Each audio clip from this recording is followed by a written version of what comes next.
혹시 특송이나 간증 준비하신 분이 계신가요? 1년이 다 지나가는데 1년에 한 번도 간증을 안 하시면 그건 하나님께서 베풀어 주신 은혜에 대한 뭐라 그럴까요? 한 해를 이제 한 달밖에 안 남았으니까요. 특송도 좀 준비하시고 간증도 좀 준비하셔서 예배를 더 풍성하게 그렇게 해주시면 좋겠습니다. 오늘도 시편 20편 말씀 지난 시간에 절반 정도 보았는데요. 시편 20편에 있는 말씀을 같이 보시겠습니다. 자리에서 일어나셔서 시편 20편 1절에서 9절까지 말씀을 우리 한 목소리로 같이 읽도록 하겠습니다. 고난의 날에 주께서 내 말을 들으시고 야곱의 하나님의 이름이 너를 보호하시며 성소로부터 내게 도움을 보내시고 시온으로부터 너를 강하게 하시며 내 모든 헌물을 기억하시고 내 태우는 이 생물을 받아주시기를 원하노라. 셀라. 또 그분께서 내 마음의 소원을 허락하시고 내 모든 계획을 이루어 주시기를 원하노라. 우리가 내 구원을 기뻐하며 우리 하나님의 이름으로 우리의 깃발들을 세우리니 주께서 내 모든 청원을 이루어 주시기를 원하노라. 주께서 자신의 기름 부음 받은 자를 구원하시는 줄 이제 내가 아노니 그분께서 자신의 거룩한 하늘로부터 자신의 오른손에 구원하는 능력으로 그의 말을 들으시리로다. 어떤 자들은 병거를 신뢰하며 어떤 자들은 말을 신뢰하나 우리는 주 우리 하나님의 이름을 기억하리로다. 그들은 낮추어지고 쓰러졌으되 우리는 일어나서 똑바로 서리로다. 주여 구원하소서. 우리가 부를 때에 왕께서는 우리 말을 들으소서. 아멘. 잠시 기도하겠습니다. 하나님 아버지, 시편의 말씀을 통해 주일마다 우리를 교훈하시는 것을 감사합니다. 다윗이 지은 시편을 통해 하나님의 마음을 배우게 하시고 또 다윗의 믿음을 배우게 하셔서 다윗이 경험했던 그 하나님의 크고 놀라우심을 우리도 살아가며 경험할 수 있도록 저희들을 가르쳐 주시옵소서. 부족한 종을 주님께서 써주시기 원하며 예수님의 이름으로 기도했습니다. 아멘. 자리에 앉으시겠습니다. 시편 20편은 전쟁터에 나가는 왕을 위해서 백성들이 드리는 기도와 또 전쟁터에 나가는 왕이 자기 자신을 위해서 기도하는 이 두 부분의 기도가 섞여 있는 그런 시편이다라는 말씀을 드렸습니다. 이 시편을 통해서 우리가 지도자들을 위해서 무엇을 기도해야 할 것인지, 또 한편으로는 물론 우리가 지도자라고 하면 나라를 이끌어가는 정치가들이나 또 교회를 이끌어가는 목회자들을 지도자라고 이야기할 수 있지만 조금 더 좁혀보면 저는 개인적으로 예수 믿는 사람들은 어느 단체 어떤 무리에 속해 있든지 예수 믿는 사람이 지도자다. 저는 그런 생각을 합니다. 친구들 모임을 해도 예수 믿는 우리는 그들의 지도자가 되어야 합니다. 안 믿는 친구들 모임이라도 우리가 가서 지도력을 행사하고 영향력을 끼치고 그런 삶을 살아야 되는 것이죠. 그러니까 우리 그리스도인들은 꼭 무슨 어떤 높은 자리에 올라 있지 않더라도 다 지도자다. 우리 특별히 형제님들은 가정에서 지도자입니다. 영적인 지도자죠.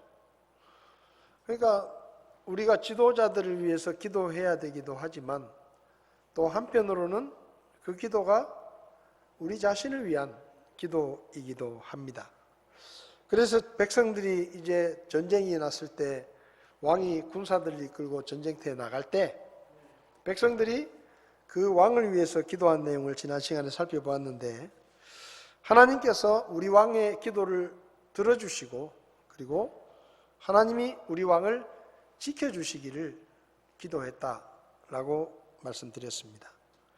여러분, 지도자를 위해서 기도하는 것은 단순히 그 지도자를 위해서만 하는 것이 아니라 우리가 지도자들을 위해서 기도해서 그들이 제 역할을 감당하고 하는 일을 잘 하게 되면 그게 결국은 우리에게로 돌아오는 것이죠.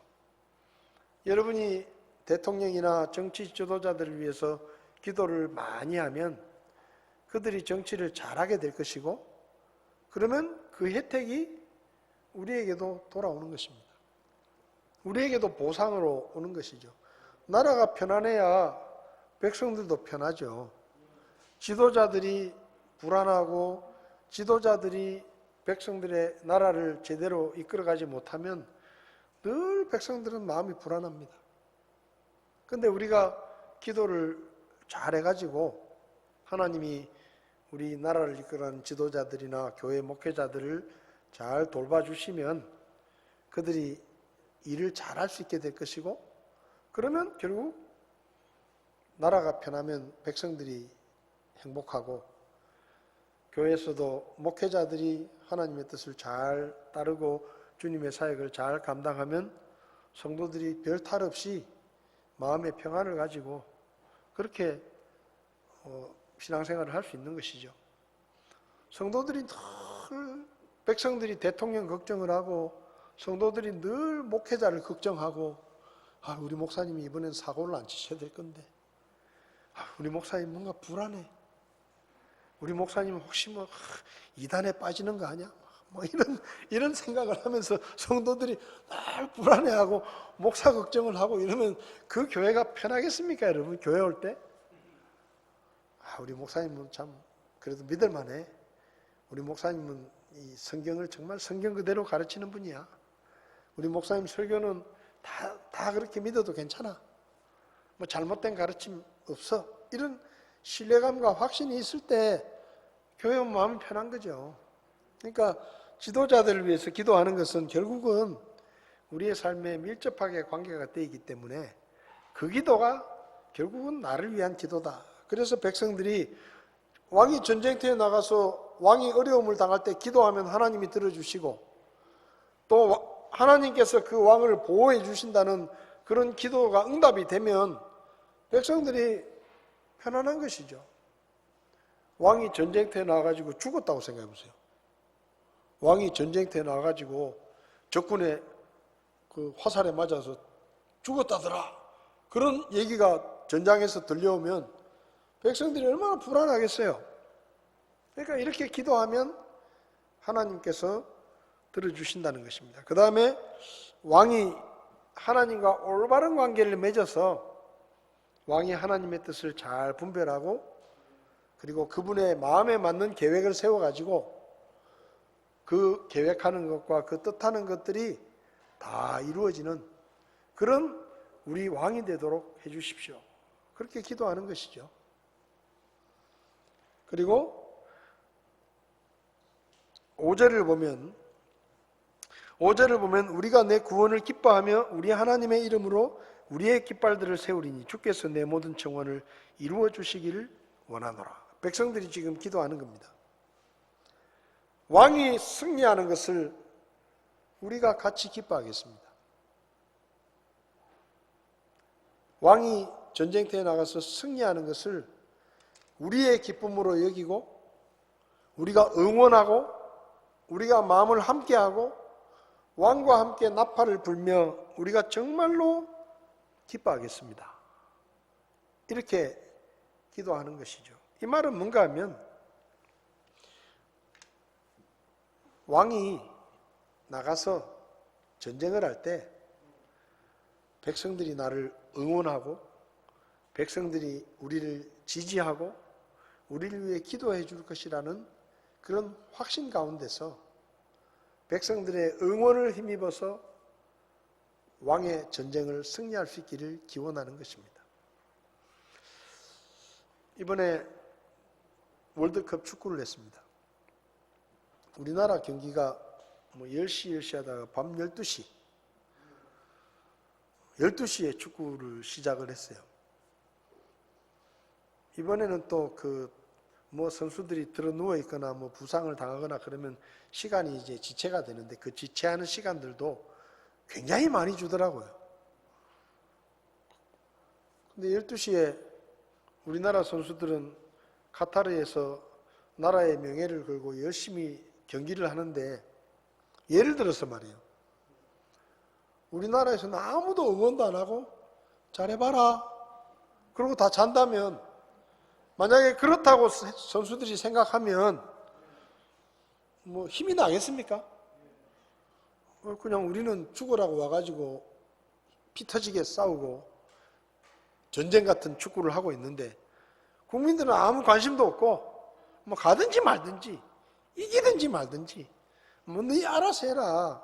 뭐 니들이 이긴다고 나한테 돈 생기는 것도 아니고, 니들은 뭐 16강 올라가면 돈을 1억씩 받는다는데 뭐 니들이 이긴다고 내가 뭐 100원짜리 하나 생기는 것도 없고, 뭐 마음대로 해라. 우린 잔다. 그러면 선수들이 무슨 용기가 나겠어요? 근데 그 영하의 날씨에 광화문에 모여서, 대구 광장에 모여서, 부산에서 그냥 밤 12시 경기인데 8시부터 모여가지고 막 그냥 응원을 하고 소리 지르고 막 대한민국 하면서 막 하고, 그걸 선수들이 알잖아요. 이 한국은, 우리는 지금 뜨거운 그 열사의 땅에서 축구를 하지만 한국은 갑자기 추워가지고 영하 몇 도씩 떨어진다는데, 그래도 그 가운데서 광화문에 몇만 명이 모여가지고 대한민국 소리 지르면서 응원을 한다 하더라. 그럼 선수들이 힘이 나는 거예요. 와, 우리가 혼자가 아니구나. 저도 대한민국 했습니다. 끝까지 다 봤습니다. 1대1 돼가지고 거의 무승부로 끝날 것 같은데 끝까지 다 봤습니다. 확신을 가지고. 그런데 막 후반전 끝나고 추가 시간에 골을 벼락같이 넣어가지고 막, 와, 얼마나 좋았는지 몰라요. 와, 정말 잘했어요. 그 가랭이 사이로 그냥, 이야. 그 손흥민 선수가 그 인터뷰를 보니까 그랬더라고요. 보통 선수 같으면은 막 뛰어가다가 손흥민이 뛰니까 뭐 7, 8명이 막 벌떼같이 달라들어가지고 뺑 둘러 쓰는 거예요. 그런 경우에는 실력이 없는 선수는 공을 뺏기거나 그냥 내지르는 거예요. 근데 이 실력이 있는 선수니까 주변을 살펴보는 거예요. 그 우리나라 황희찬 선수가 옆에서 막 뛰어오니까 그 가랭이 사이로 공을 주면 좋겠다 생각을 해가지고 가랭이 사이로 탁 넣었는데 그게 그냥 골이 된 거예요. 짜릿했습니다. 정말로 짜릿했습니다. 근데 또 밤 새벽 2시쯤 되니까 이거 소리도 못 지르겠고 옆집에 자니까 잘지 모르니까 그냥 탄성만 질렀는데, 여러분 그 선수들이 끝나고 나서 인터뷰를 합니다. 한국에서 그 추운 날씨에 저희들을 위해서 응원해 주시고 성원해 주신 국민 여러분들께 감사를 드립니다. 그게 무서운 거예요. 그게 손흥민 선수가 그 SNS에 그렇게 썼다잖아요. 국민 여러분들께서는 우리를 버리지도 않으셨고 포기하지도 않으셨습니다. 얼마나 멋진 말입니까? 여러분, 전쟁터에 나가는 왕이, 백성들이 우리가 왕을 지지합니다, 왕을 기억합니다, 왕을 후원합니다, 왕이 전쟁터에 나가서 승리하면 그 승리가 바로 우리의 것입니다. 우리가 같은 마음으로, 우리가 다 전쟁터에 가는 것은 아니지만 왕과 똑같은 마음으로 우리가 왕을 위해 기도하고 지지하고 성원하겠습니다. 그게 힘이에요. 디모데전서 2장을 보면 모든 사람을 위해서 기도하라 그랬는데, 그 중에 특별히 권위를 가진 왕들과 권위를 가진 모든 사람을 위해서 기도하라. 여러분, 왕과 지도자들을 위해서 기도하라고 하면서 마지막 말씀이 이렇게 끝납니다. 이것은 우리가 전적으로 하나님을 따르며 정직한 가운데 조용하고 평화로운 삶을 살고자 함이라. 우리가 어떻게 하면 하나님을 평안하게 섬기고 조용하고 평화로운 가운데 주님을 섬기는 삶을 살 수 있습니까? 나라가 평안해야 돼요. 나라가 평안해야 우리가 교회 생활도 마음 편하게 할 수 있는 거예요. 신앙생활도 마음 편하게 할 수 있는 겁니다. 직장생활도 마음 편하게 할 수 있고요. 그래서 대통령이나 정치 지도자들을 위해서 나라를 이끌어가는 지도자들이 잘 되도록, 또 그들이 지혜롭게 나라를 잘 이끌어갈 수 있도록 기도해야 되는 거예요. 투표할 때 내가 투표한 사람이 아니더라도, 내가 지지하는 정당의 대통령이 아니더라도 누군가가 그 자리에, 대통령의 자리에 서게 되면 우리가 할 일은 정말로 그분이 정직하고 지혜롭게 하나님의 뜻을 잘 살피면서 겸손한 마음으로 이 나라를 맡겨진 임기 동안 잘 이끌어 가주기를, 그리고 성공한 대통령이 되어주기를 우리가 위해서 기도해야 되는 거예요. 그게 우리가 편하게 신앙생활을 할 수 있는 이유입니다. 그래서 우리가 나라나 교회나 마찬가지죠. 교회 지도자들을 위해서 기도할 때도 여러분, 목사가 잘 돼야 교회도 잘 되는 거예요. 목사가 평안해야 성도들도 평안한 겁니다. 여러분, 고마워할 줄 알아야 돼요. 제가 대국교회 와가지고 그래도 뭐 병원에 딱 한 번 입원하고 그 이전과 이후에 뭐 제가 뭐 병원에 실려가가지고 뭐 예배를 제대로 못한 적이 있습니까? 고마워할 줄 알아야 돼요. 여러분들이 기도해 주셔서 그런 거지만, 만약에 목사가 맨날 빌빌해가지고 막 설교하러 올라가지고 막 설교하는데 막 식은땀을 흘리고 막 밥상 앞에 앉으면 그냥 반찬도 먹는 둥, 밥도 먹는 둥 마는 둥, 그냥 비실비실 숟가락들 힘도 없는 것처럼 그냥 뭐 힘이 없고, 얼굴은 맨날 그냥 막 찌들려 있고, 그러면 성도들이 교회 와가지고 교회 올맛이 나겠어요? 네? 그러니까 목사가 이렇게 건강하고 이렇게 팔팔하게 있는 게 여러분에게도 복이 되는 거예요. 맞죠? 그래서 기도해야 되는 거예요.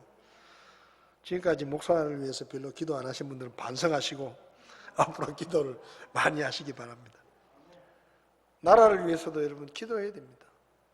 우리나라가 지금, 우리나라는요 정말로 기도를 많이 해야 되는 나라예요. 남북으로 지금 분단이 돼 있지요. 걸핏하면 미사일 쏘지요. 핵폭탄 만들지요. 우리 주변에는 또 전부 센 나라들밖에 없어.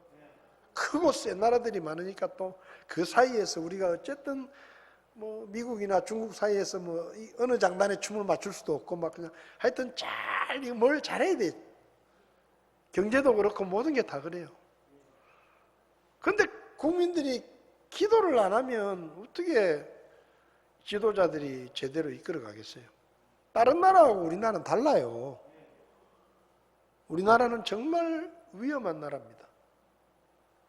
프랑스에서 어떤 기자가 한국의 특파원으로 서울에 와가지고 기사를 쓴 걸 제가 읽어봤는데, 프랑스에서 한국의 특파원으로 올 때 되면요 유서를 쓰고 온대요. 유서를 자기 가족들한테 유서를 써놓고 온대요. 왜냐하면 한국은 굉장히 불안한 나라라는 거예요. 이게 언제 전쟁이 터질지 모른다는 거예요. 그래서 유서를 쓰고 온대. 유서를 쓰고. 근데 그래 유서를 써놓고 한국 인천공항에 딱 내렸는데 깜짝 놀랐대요. 무슨 하와이 같은 휴양지처럼 사람들이 공항에 빠글빠글하고 전부 놀러 나간다고 빠글빠글하고 막. 한국 사람들은 아무 걱정이 없대. 자기들은 유서 쓰고 오는데 한국 사람들은 뭐 북한에서 미사일 쏴도 그런갑다. 뭐 그러려니 또 쐈네. 이렇다는 거예요. 여러분, 우리가 정말 국가를 위해서, 지도자들을 위해서, 대통령을 위해서 우리가 기도를 많이 해야 됩니다. 교회 지도자들을 위해서, 우리 교회뿐만 아니라 한국 땅에 있는 목회자들을 위해서도 우리가 기도하고 하나님께서 그들을 도와주시도록, 그래서 기도해야 되는 거예요. 그 다음에 이제 6절부터는 왕의 기도가 나오는데, 지도자들은 어떻게 기도를 해야 되느냐? 6절을 보면 주께서 자신의 기름 부음 받은 자를 구원하신 줄 이제 내가 아오니 그분께서 자신의 거룩한 하늘로부터 자신의 오른손에 구원하는 능력으로 그의 말을 들으시리로다. 전쟁터에 나가는 왕이 이렇게 기도해야 된다는 거예요. 승리는 하나님께 달려있다. 내 군사력이나 내 지혜나 내 능력에 달려있는 게 아니라 전적으로 승리는 하나님께 달려있다. 이것을 고백하면서 전쟁터에 나가야 된다는 거예요. 여러분, 사람들은 높은 자리에 올라가기를 좋아합니다. 그래서 국회의원도 되고 싶어하고 시장, 구청장, 도지사 이런 사람이 되고 싶어하고 대통령이 되고 싶어하죠. 근데요, 높은 자리에 서는 사람들은 그 높은 자리가 뭔가를 누릴 수 있는 자리가 아니라 책임을 많이 져야 되는 자리라는 것을 알아야 돼요. 책임을 많이 지는, 대통령이 되면 참 좋겠다. 좋겠죠. 힘이 생기고 자기 마음먹은 거 할 수 있는 일도 많고 권한을 행사할 일도 많고. 그런데 그 대통령의 자리에 그런 생각을 가진 대통령이 있으면 정말로 나라가 힘듭니다. 내가 정말로 이 5천만 국민들의 운명을 좌지우지할 수 있는 이 무서운 무게의 책임감을 내가 갖게 됐구나.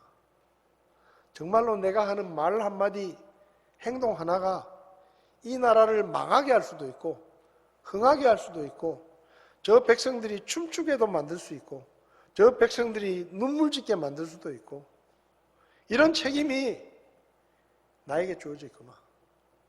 그 무게와 그 책임감을 느끼면서 겸손하게 정말 내 힘으로는 내 지혜로는 아무것도 할 수가 없다. 하나님께서 도와주지 않으시면 아무것도 할 수가 없다. 승리는 오직 하나님께서 정해주시는 것이다. 이런 마음으로 겸손하게 하나님의 지혜를 구하고 교만하지 않고 그런 지도자가 있어야 나라가 잘 되는 것입니다. 다윗은요, 이걸 정말 철저하게 깨달았습니다. 다윗이 골리앗과 싸우러 나갈 때 다윗이 말했죠. 전쟁은 하나님께 속한 것이다. 하나님이 나를 도와주시면 나는 승리하게 될 것이다. 승리가 어디서부터 와요? 하나님으로부터. 갑옷도 벗었습니다. 왜요? 이까지 것들이 나를 보호하는 게 아니다 이 말이에요. 하나님이 도와주시면 갑옷이 없어도 승리하는 것입니다. 신천지 아웃이라고 교회 문에 써붙이면 신천지가 아웃입니까? 그건 정말 어리석은 짓이에요. 그 문구가 교회를 지켜주는 게 아니에요. 하나님께서 교회를 지켜주시는 것입니다. 하나님 앞에 기도해야 되는 거예요. 이단들이 이 교회에 들어와서 하나님의 뜻을 거스리고 교회를 혼란에 빠뜨리지 않도록 하나님께서 그분의 교회를 지켜주시기를 기도하고 더 기도해야지. 신천지 아웃 스티커 붙여놓으면 그게 곧 지켜줍니까? 또 우리가 하나님의 말씀을 열심히 배워야 돼요. 그래서 하나님의 말씀을 통해서 올바른 교리를 배우고 익히고 잘못된 것을 분별할 수 있는 그런 영적인 지식과 지혜가 있어야 이단들이 와도 우리가 그들을 쫓아내고 교회를 지킬 수 있는 겁니다. 우리 교회도 제가 알기에만 해도 신천지가 몇 분 왔습니다. 근데 우리 교회에 신천지가 왔다가 한 2주 정도 나오고 나면 안 와요. 왜냐하면 말을 붙여보니까 자기들 한마디 하면 여기는 2마디 하거든. 자기들 3마디 하면 여기는 10마디를 하거든. 성경책 갖다 펴놓고 자기들이 하는 말을 막 반박하고 이러니까 이놈의 교회는 우리가 뭐 영 가망이 없다. 그래가지고 그냥 알아서 나가는 거예요. 주님께서 우리 교회를 지켜주시지만 우리에게도 교회를 지킬 수 있는 믿음의 능력들이 있어야 되는 겁니다. 앞으로는 더 심해질 것입니다. 유튜브를 통해서 많은 설교를 듣고 많은 말씀을 듣습니다. 그래서 성도들이 혼란에 빠져가지고 교회 안에서 막 파당이 일어나고, 심지어는 담임 목사가 있는데도 나는 무슨 목사님 파다, 나는 무슨 목사님 파다, 이런 목사파들이 자꾸 교회에 많이 생겨가지고 교회가 속 시끄러운 교회들이 많아요. 그럼 왜 그런 일이 벌어지느냐? 내가 뭘 믿는지를 모르니까, 내가 뭘 믿는지, 성경이 뭘 가르치는지를 내가 제대로 모르니까 이 목사님 들은 얘기 들으면 그게 맞는 것 같고, 저 사람 얘기 들으면 그게 맞는 것 같고, 그래서 자기도 혼란에 빠지는 거예요. 여러분, 승리는 우리에게서 나오는 게 아닙니다. 하나님으로부터 오는 것입니다. 제가 월드컵을 할 때마다 특별히 브라질 선수들을 통해서 제가 감동을 많이 받습니다. 옛날에요, 그 카카라고 하는 아주 정말 축구를 잘하는 브라질 선수가 있었는데 월드컵에서 우승을 했어요. 근데 우승을 하니까 유니폼을 딱 벗었어요. 근데 유니폼 안에 흰색 와이셔츠 안에, 그 런닝 셔츠 안에 뭐라고 적혀 있느냐? We belong to God. 우리는 하나님께 속했습니다. 와, 전 세계가 지켜보는 가운데 우리는 하나님께 속한 사람들입니다. 와, 그걸 보는데 얼마나 가슴이 찡한지. 야, 정말 그 좋은 크리스찬이거든요, 그 친구가. 전 세계 앞에서 자기 가슴에 We belong to God. 우리는 하나님께 속한 사람들입니다. 저는 축구보다 그 짧은 문구가 얼마나 감동이 됐는지 몰라요. 그 유니폼을 입고 뛰는 겁니다. 그 옷을 속에 입고 공 한 번을 차더라도 우리는 하나님께 속한 사람들이다. 여러분, 승리는 하나님께로부터 오는 것입니다. 사업이 잘 되기를 원하십니까? 그렇다면 하나님께 기도하십시오. 여러분의 가정이 잘 되기를 원하십니까? 하나님 앞에 기도하십시오. 나라가 잘 되기를 원하시면 하나님 앞에 기도하십시오. 모든 것이 하나님께로부터 오는 겁니다. 그분이 도와주셔야 이 나라로 잘 되고 나라가 발전하고 강대국들 사이에서 기적 같은 경제 부흥을 이루어서 대한민국의 이름으로 수많은 선교사들이 전 세계에 나가서, 우리 친교회 임철순 선교사님이라고 가나에 가 있는 선교사님입니다. 근데 가나에 가가지고 초등학교, 중학교, 고등학교를 짓고 이제 대학교를 인가를 받아가지고 정규 대학교를 정부에서 인가를 받아가지고 대학교를 지금 세우기 위해서 지금 총장이라든지 이사회라든지 이런 것들을 구성하고 건물을 짓고 있습니다. 근데 그 한국 선교사가 가나에 가가지고 그런 일을 하니까 대통령도 만나는 거예요. 대한민국에서 왔다니까 그렇게 만나주는 거예요. 가난한 나라에서 오면 쳐다도 안 봅니다. 못 사는 나라에서 와가지고 뭐 하면 만나주지도 않아요. 그래도 대한민국이 세계 10위 경제 대국이 되니까 한국에서 온 선교사들은 그래도 자기들 나라에 투자도 하고 돈도 가져와가지고 자기들에게 뭔가 이익을 줄 거라는 믿음을 가지고 있으니까 만나주는 거예요. 선교도 그렇게 하는 거예요.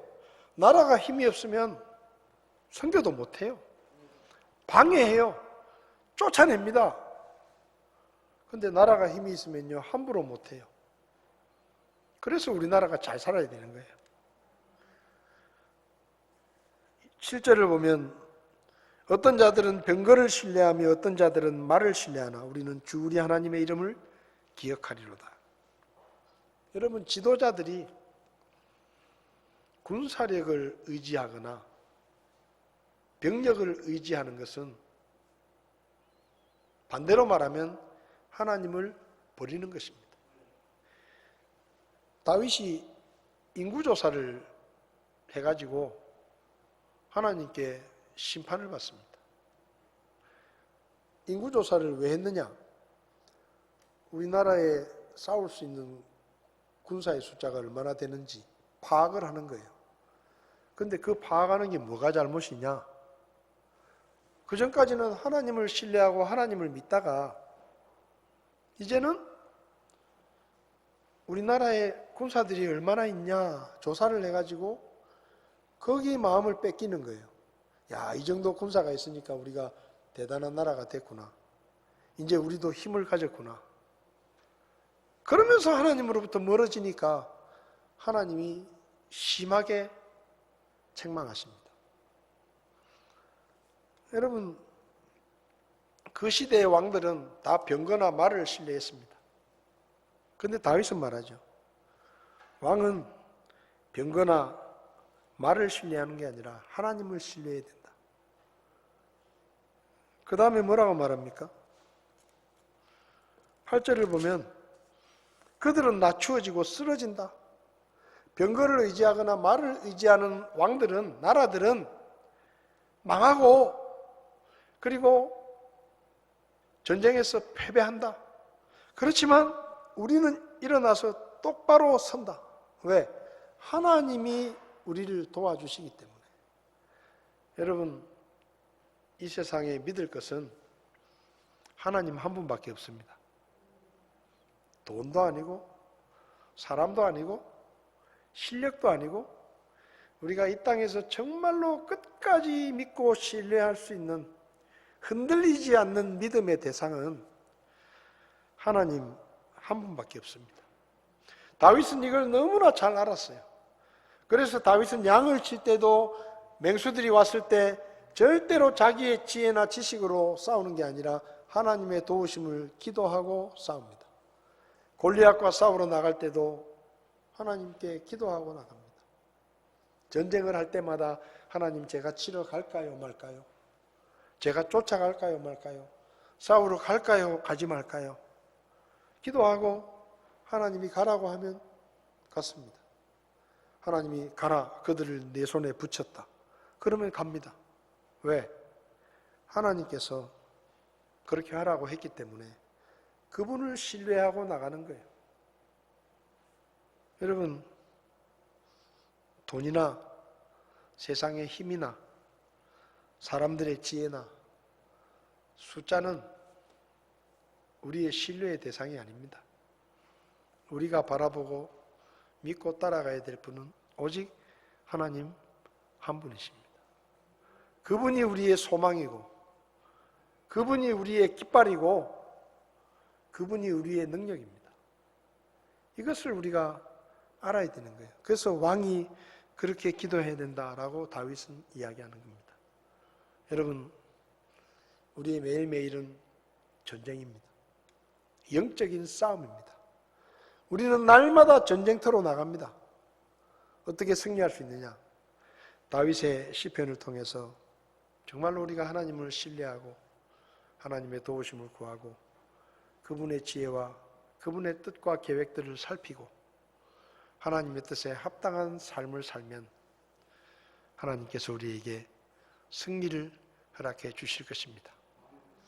이제 또 우리는 세상으로 나갑니다. 예배를 마치고 세상으로 나갑니다.